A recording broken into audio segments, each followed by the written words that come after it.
우리 함께 여러분 사랑합니다, 축복합니다 인사하겠습니다. 사랑합니다, 축복합니다. 다시 한번요. 참 잘 오셨습니다. 참 잘 오셨어요. 네. 오늘은 같이 하겠습니다. 어린 시절의 예수. 이제 지금부터는 이 말씀이 포로기 이후에 성전 재건하고 그 다음에 이제 에스겔을 통해서 말씀의 부흥이 일어나고 느헤미야를 통해서 성벽이 재건되고 이제 그와 같은 말씀이 이제 끝났어요. 그 다음에 구약 성경의 마지막 예언자가 누굽니까? 말라기예요. 말라기. 같이 하겠습니다. 말라기 예언자예요. 말라기. 구약 성경의 맨 끝 번째 마지막 그 예언자가 이제 말라기가 되는 것입니다. 말라기 선지자. 근데 이 말라기 선지자가 활동했던 시기는 주전 435년이에요. 그러니까 예수님이 오시기 얼마 전에 435년 전에 예언 활동을 한 거예요. 그래서 이 말라기가 몇 년 동안 예언 활동을 했다 그랬습니까? 10년 동안 예언 활동을 한 거예요. 그래서 말라기의 예언 활동은 주전 425년에 끝나게 되는 것입니다. 그리고는 구약 성경에서 더 이상 예언자들은 나타나지 않습니다. 나타나지 않아요. 그리고 말라기가 이제 예언할 때에 이제 엘리야가 오게 될 것이다. 이제 그와 같은 예언을 하게 되는데 그 엘리야가 온다는 그 예언이 무엇을 통해서 성취됐다고요? 누가 옴으로 인해서? 세례 요한이 옴으로 인해서. 세례 요한이 옴으로 인해서 이제 이 말라기가 예언한 그와 같은 선지자가 이제 세례 요한을 통해서 이제 태어나게 되는 것입니다. 그러면서 예수님과 세례 요한은 같은 해에 이제 출생하셨습니다. 그래서 성경을 보게 되면 이 세례 요한이 예수님보다 몇 개월 앞섰다 그랬습니까? 6개월 앞선 거예요. 예수님보다 6개월 앞서서 이렇게 이제 세례 요한이 태어나게 되고 그 다음에 6개월 후에 예수님께서 탄생하시게 되는 것입니다. 그런데 이제 예수님이 탄생한 시기가 언제냐 하는 것인데요. 대개 이제 예수님이 탄생한 시기를 어떤 학자들은 주전 5년 혹은 어떤 다른 사람은 주전 4년 이렇게 이제 말하는 그러한 경우가 있습니다. 그런데 하여튼 일반적으로 주전 5년 정도로 이렇게 보는 게 맞는 것 같습니다. 그래서 이제 말라기의 예언이 425년에 끝났다 했습니다. 그 다음에 예수님이 오신 것은 주전 5년 정도에 오셨다 했어요. 그래서 그 기간을 전체를 합치게 되면 이게 몇 년이 되는 것입니까? 430년이 되는 거예요. 430년이 되는데 이 430년을 뭐라고 이야기를 한다고 했습니까? 신구약 중간시대 그렇게 이야기한다고 했습니다. 신구약 중간시대. 그리고 그 기간이 430년 정도가 되는 거예요. 그리고 세례 요한이 예수님보다 6개월 앞서서 이제 태어나게 되고 그 다음에 6개월이 지난 후에 예수님이 탄생하시는데 그때가 주전 5년 정도가 되는 것입니다. 그러면 예수님이 이제 오신 것을 기준으로 해가지고 BC, AD로 이렇게 나눈다고 하는데 그래서 BC는 뭡니까? 예수님이 오시기 전, 그걸 우리가 주전이라고 이야기를 하는 거예요. 영어로 표기하면 BC라고 이야기를 하는데 그 BC는 뭐냐? 같이 하겠습니다. Before Christ. Before Christ. 예수님이 오시기 전 그렇게 이야기를 하는 거예요. 그 다음에 예수님이 오신 후에는 주전이 아니고 이제는 뭐가 되는 겁니까? 주후가 되는 거예요. 주후가 되는데 이 주후는 AD라고 이야기를 하죠.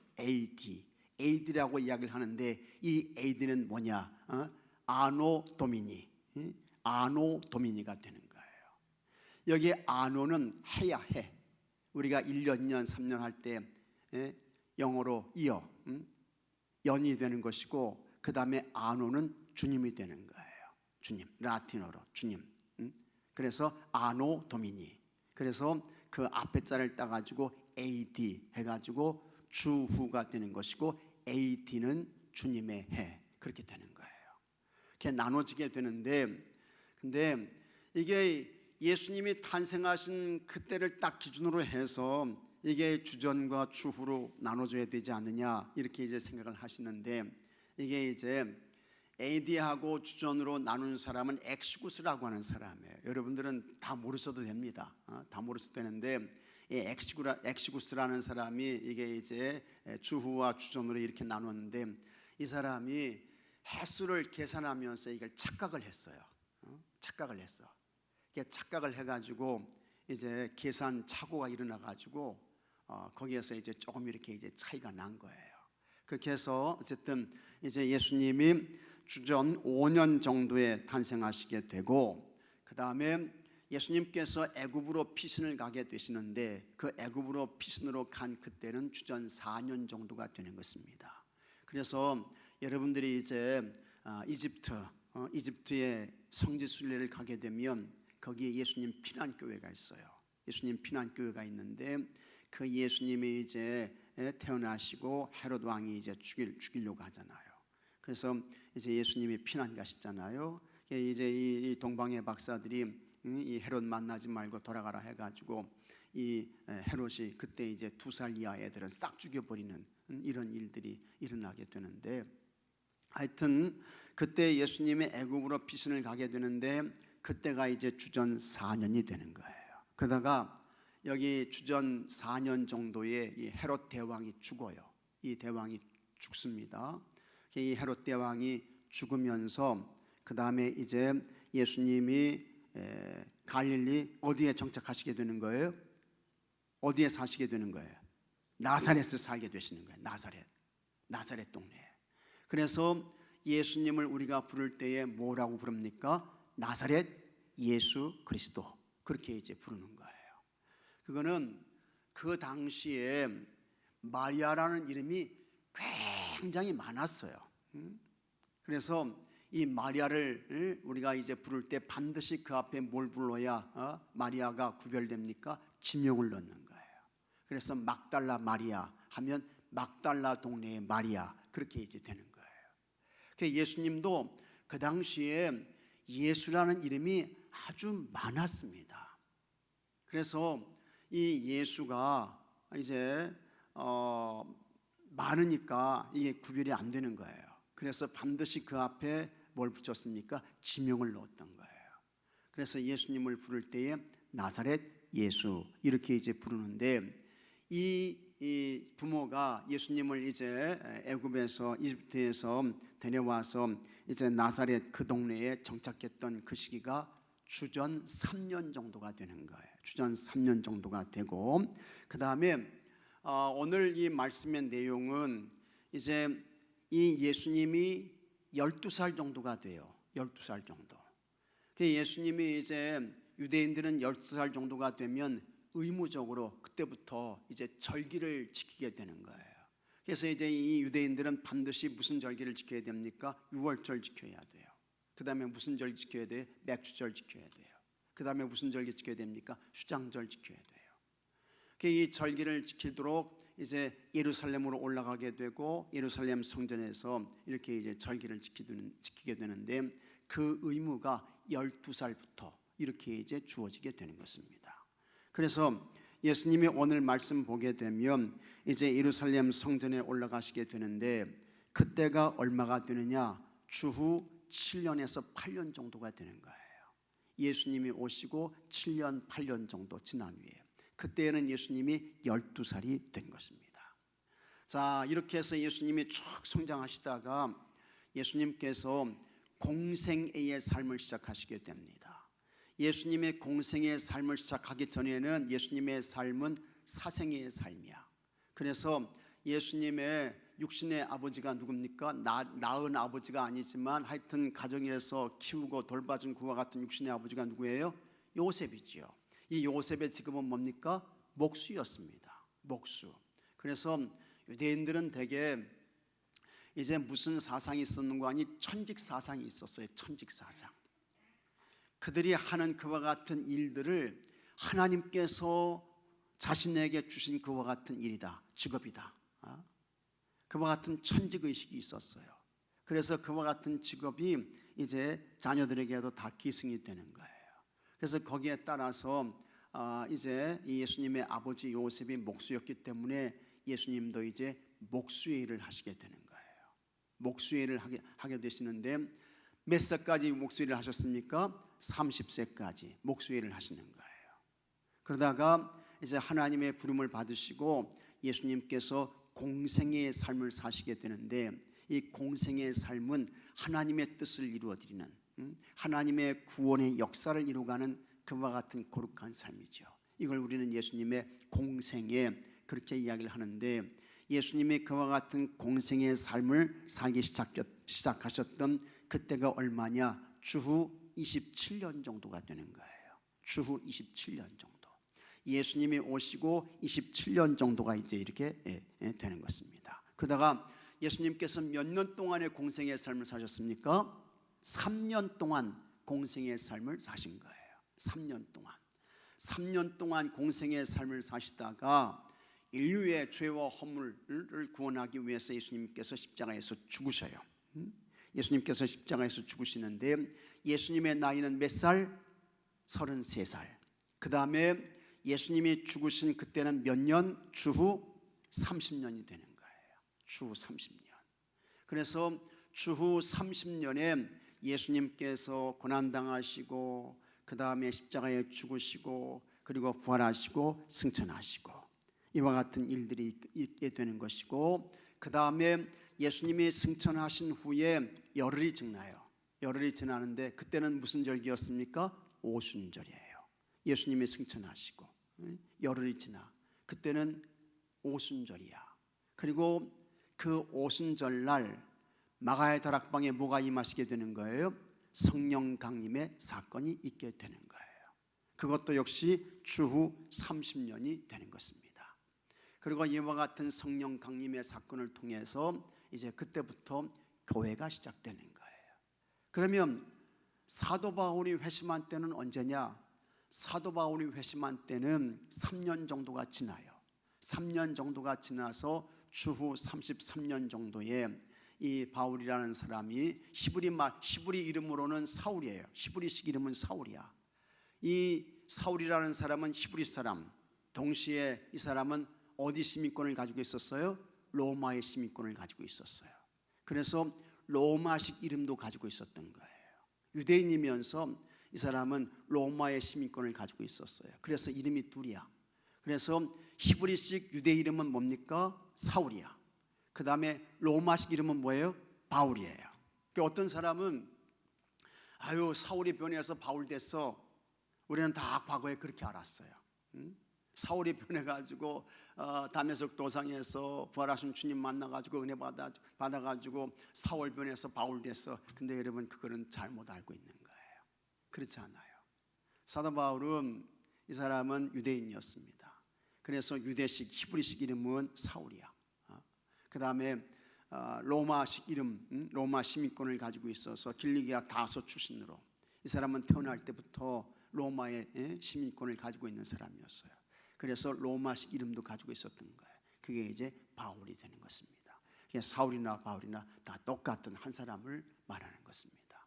그래서 이 사도 바울의 회심이 주후 33년 정도에 있게 되고 이제 그때부터 이 바울을 통해서 이방 사람들에게 복음이 전해지는 이와 같은 사건이 있게 되는 것인데 오늘 이 말씀의 내용을 한번 보십시오. 자, 예수님이 12살이 되었을 때 이때는 언제라고요? 주후 7년에서 8년 정도 된 거예요. 예수님이 태어나시고 주 7년에서 8년 정도 이렇게 이제 지난 것입니다. 그래서 예수님이 12살이 되었을 때 부모와 함께 유월절을 지키기 위해 예루살렘 성전에 올라갔습니다. 그래서 12살 정도가 되게 되면 유대인 남자들은 의무적으로 이와 같은 절기를 지켜야 되는 거예요. 반드시 꼭 지켜야 돼요. 안 지키면 안 돼요.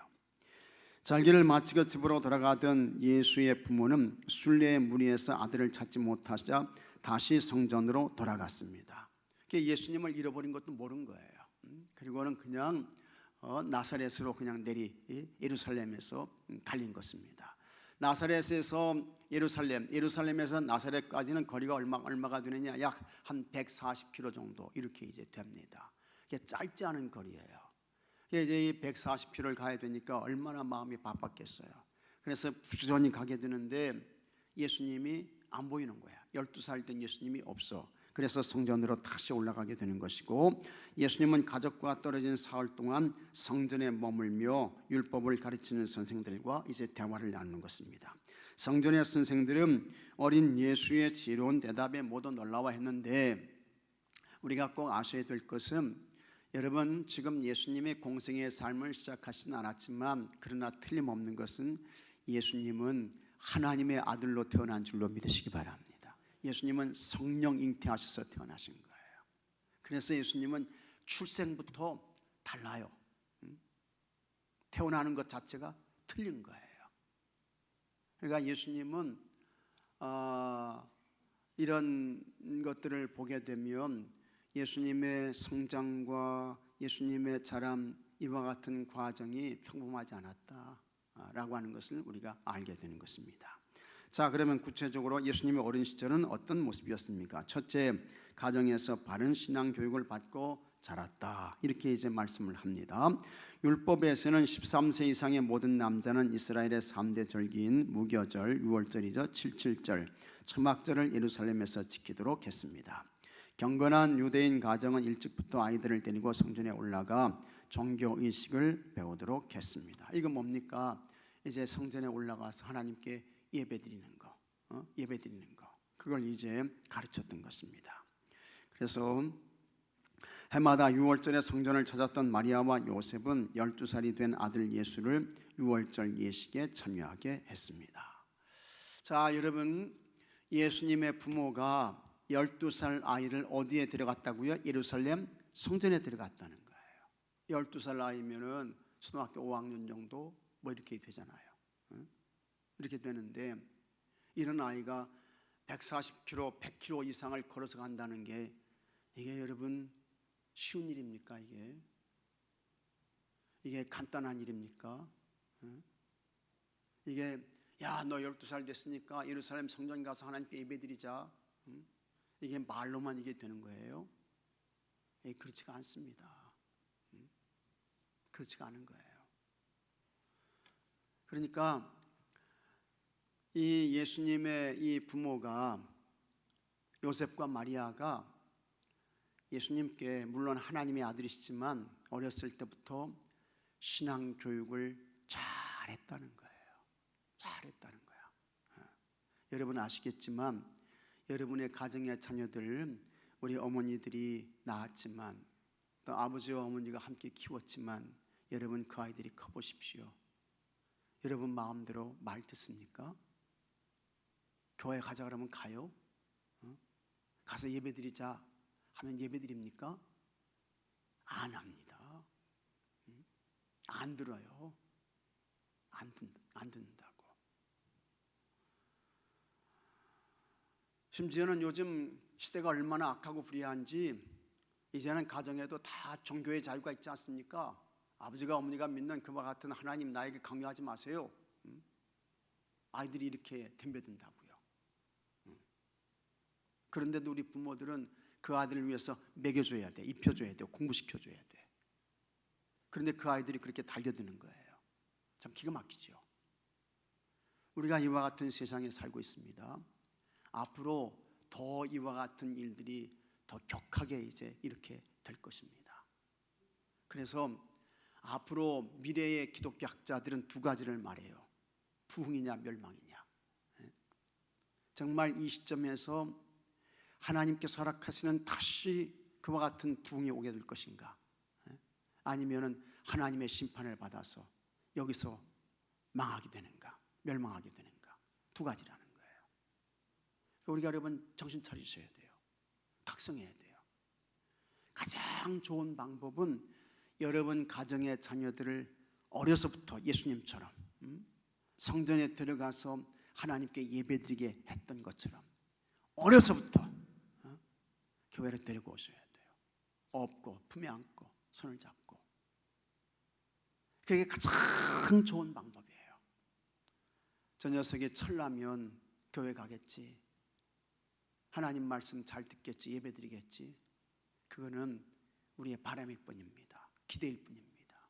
소망일 뿐입니다. 그런데 불행하게도 그와 같은 일들은 잘 일어나지 않습니다. 정말 기도 많이 하셔야 되고 어려서부터 아이들을 교회에 데려오셔야 합니다. 예수님의 부모가 예수님을 그렇게 교육한 거예요. 12살 아이를 예루살렘 성전으로 데려가가지고 그 힘든 길을 가게 해가지고 하나님께서 이 나라 이스라엘 우리 민족을 애굽의 노예에서 해방시켜 주셨다. 그 하나님을 살아계셔. 그 하나님을 예배해야 돼. 그 하나님께 감사해야 돼. 그걸 가르쳤던 거예요. 그래서 참 감사한 거죠. 고마운 거죠. 여러분의 부모들도 이와 같은 요셉과 마리아의 모습을 잘 생각하면서 잘 기억하면서 각성해서 정신 차리셔서 여러분 가정의 자녀들 어려서부터 하나님 교회로 데려오셔야 됩니다. 그게 가장 좋은 방법이고요. 이거 잘해야 그 아이의 영혼이 구원받습니다. 그렇지 않고 네가 알아서 해, 크면 철나겠지. 그렇게 되면 그의 영혼이 도둑맞을 수 있어요. 그의 영혼이 지옥으로 떨어질 수 있어요. 아주 중요하게 각성해서 우리가 생각해야 되는 것입니다. 그래서 여러분 이 예수님의 부모가 우리 예수님을 어떻게 어려서부터 신앙교육을 했는가 하는 것을 잘 기억하시면서 여러분 가정에 어린 자녀들을 두신 분들은 어려서부터 교회로 데려오셔야 되고 이미 다 커버린 그와 같은 분들은 이 자녀들 예배 안 드립니다. 교회에 나오지 않습니다. 하나님 말씀대로 살지 않습니다. 세상으로 갔습니다. 그런 분들은 진짜 눈물을 흘리며 기도하셔야 됩니다. 눈물을 흘리며 눈물을 뽑아내시며 기도하셔야 돼요. 그렇게 해도 여러분 될까 말까 합니다. 그렇게 해도. 그래서 이 신앙의 교육이 얼마나 중요한 것인가 하는 것을 잘 기억하시고 여러분 가정에 있는 모든 가족들 가운데 한 사람도 잃어버리지 아니하고 다 하나님의 구원을 받고 영생의 자리에 이르게 되고 영원한 하나님 나라 천국을 유업으로 받게 되고 이런 은혜가 있게 되기를 주 이름으로 축복합니다. 둘째, 하나님 말씀에 대한 지혜가 놀라웠습니다. 유대인들은 친척 친지들과 동행하며 예루살렘 순례길을 떠났습니다. 남녀가 나눠진 무리에 있던 예수의 부모는 서로가 아들을 돌보는 줄 알았습니다. 그러다가 하룻밤이 지나서야 예수를 잃어버린 사실을 알았습니다. 그러니까 예수님의 부모가 얼마나 마음이 분주했나 하는 것을 우리가 알 수 있습니다. 얼마나 마음이 바빴는가. 아이가 오는지도 안 오는지도 그것도 몰랐다는 거예요. 근데 여러분 이 모습이 예수님의 부모의 모습만이 아닙니다. 우리도 그럴 수 있습니다. 그래서 우리는 다 바쁘다는 이유로 분주하다는 이유로 우리 자녀들이 어떻게 되는지 하나님 앞에서 신앙생활을 어떻게 하고 있는지 그 관심 갖지 않아요. 기도하지 않아요. 신앙의 지도를 하지 않습니다. 이게 바로 우리의 모습인 것입니다. 자, 그러다가 이제 하룻밤이 지나서 예수를 잃어버린 사실을 알게 되었는데 오던 길을 돌아 성전에 다시 올라갔을 때 그들은 놀라운 광경을 목격했습니다. 예수님이 성전의 선생들과 하나님의 말씀에 관해 묻고 대답하는데 그의 예리한 답변에 모두가 놀라고 있었습니다. 예수님은 하늘 아버지의 집인 예루살렘 성전에 머물며 매우 만족해하는 모습을 보이셨습니다. 어린 예수의 관심은 세상에 있지 않았습니다. 하나님의 말씀에 모든 관심이 집중돼 있었습니다. 하나님은 오늘을 사는 우리도 말씀에 대한 지혜로 살기를 원하십니다. 그래서 하나님께서 우리에게 기대하시는 것은 여러분 세상의 지혜와 가치관과 세상의 방법과 논리로 사는 거 이거 하나님 기뻐하시지 않습니다. 성경적 가치관을 가지고 성경의 말씀에 근거한 성경의 인도를 따라 사는 그와 같은 사람 되기를 원하시는 줄로 믿으시기 바랍니다. 그래서 여러분 가정에서 절대로 여러분 세상적인 이야기, 또 다른 사람을 비난하고 또 교회 누구를 비판하고 그런 이야기 절대로 하지 마십시오. 절대로 하지 마십시오. 그리고 성경 이야기하세요. 하나님 말씀 이야기하세요. 성경 말씀 이야기하고 하나님 말씀 이야기하고 그 다음에 가정의 자녀들을 축복하시고, 그렇게 해서 우리 가정의 가족들이 세상적 가치관을 따라 사는 사람이 되지 않고 하나님 말씀조차 사는 사람이 되어야 할 줄로 믿으시기 바랍니다. 하나님 말씀조차. 하나님 말씀이 여러분 빛입니다. 하나님의 말씀이 여러분 등이에요. 하나님의 말씀이 방패야. 하나님의 말씀이 범죄, 죄를 막아주는 그와 같은 방패 산성이 되는 거예요. 하나님의 말씀이. 그 다음에 셋째, 사람들에게 사랑을 받으셨습니다. 하나님의 아들로 이 땅에 오신 예수님은 육신의 부모에게 온전히 순종하며 받으셨습니다. 몸과 지혜가 자랄수록 하나님과 사람들에게 더욱 사랑받으셨다는 말씀에서 우리는 예수님의 가정생활과 생활에서 어떤 모습이었는지를 짐작하게 됩니다. 하나님의 아들 예수님은 주변 사람들과 더불어 사는 모습을 보이셨습니다. 하나님은 오늘 우리에게서 그리스도의 사랑의 향기가 드러나길 원하십니다. 우리는 가족과 성도, 이웃들을 사랑하며 또한 그들에게서 사랑받도록 노력해야 합니다. 내가 먼저 사랑하는 것이 사랑받는 길입니다. 예수님의 주변 사람들을 존중하여 사랑받으신 것처럼 우리도 사랑을 받을 수 있도록 타인들을 먼저 존중하고 사랑하기에 앞장서야 합니다. 오늘 우리가 새벽기도에서 놀라운 말씀을 들었잖아요. 사랑하지 않아 마음에 미움과 증오가 있어. 사도 요한은 그 사람은 이미 뭐 했다고요? 살인했다는 거예요. 살인했다는 거야. 그러면서 사도 요한이 하는 이야기가 너 형제를 미워하냐? 너 아직까지 사망 가운데 있는 거다. 너 구원받지 못한 거다. 사도 요한이 그렇게 이야기를 해요. 참 놀라운 말씀이죠. 엄청난 말씀이에요. 그러니까 우리가 이 세상의 삶을 살아갈 때 참 어떻게 살아야 할까 하나님과 같은 생각을 많이 하게 되는데, 그렇지, 사도 요한이 하는 이야기가 미움의 감정을 가지고 있었다고 하면 이미 살인했다는 것입니다. 형제를 사랑하지 않는 사람, 그 사람은 구원받지 못했다는 거예요. 그 사람은 사망에서 생명으로 옮겨진 사람이 아니라는 것입니다. 형제를 사랑하지 않게 되면, 보이는 형제를 사랑하지 못하면서 어떻게 보이지 않는 하나님을 사랑할 수 있겠느냐? 사랑하는 가운데 하나님이 임재하신다 라고 하는 것을 말씀합니다. 그래서 여러분, 하여튼 여러분이 살아있을 때까지 주님의 부름을 받아서 하나님 곁으로 가시는 그날까지 기도하십시오. 같이 하겠습니다. 사랑만 하며 살게 해주세요. 축복만 하며 살게 해주세요. 이 기도를 하시기를 바랍니다. 이 기도를 하셔야 돼요. 사랑만 하다가 하나님 앞에 서게 해주세요. 축복만 하다가 하나님 나라 가게 해주세요. 이와 같은 기도를 꼭 하셔야 할 줄로 믿습니다. 예수님이 그렇게 이제 사신 거예요. 우리 예수님이 그렇게 사신 거예요.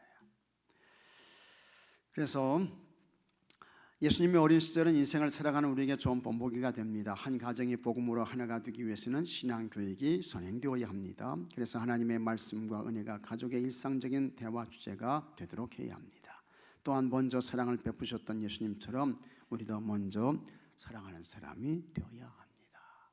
잘 기억하시고 예수님의 어린 시절이 어떠했나 하는 것을 여러분 통해서 여러분의 가정과 가족들이 정말 신앙교육이 잘 되시고, 그 다음에 복음적인 대화가 오고 가고, 그 다음에 사랑의 가정, 가족들로 세워지고, 이렇게 해서 여러분의 가정이 다 하나님 기뻐하시는 복된 가정, 또 하나님의 영광을 드러내는 모든 그와 같은 가족들 되는 은혜가 있게 되기를 바랍니다. 자, 묵상 질문. 우리 가정에서는 어떤 신앙교육을 하고 있습니까? 신앙교육 잘 하셔야 되는데 어려서부터 신앙교육 잘 하셔야 되는데 가장 확실한 신앙교육은 교회에 데려오는 것입니다. 교회. 아이들을 교회에서 키우는 거예요. 하나님 교회에서 키우는 거예요. 말씀으로 키우는 거예요. 예배자로 키우는 거예요. 하나님 앞에 기도자로 키우는 것입니다. 이게 그 자녀의 영혼까지를 이렇게 이제 책임지게 되는 것입니다. 그 다음에 사람들과 나누는 대화의 내용은 주로 어떤 것입니까? 대화의 내용 가운데에 참 정말 육신의 정욕, 안목의 정욕, 이생의 자랑, 이러한 그 이야기들로 꽉 찬 그와 같은 대화를 하시는 분들이 있어요.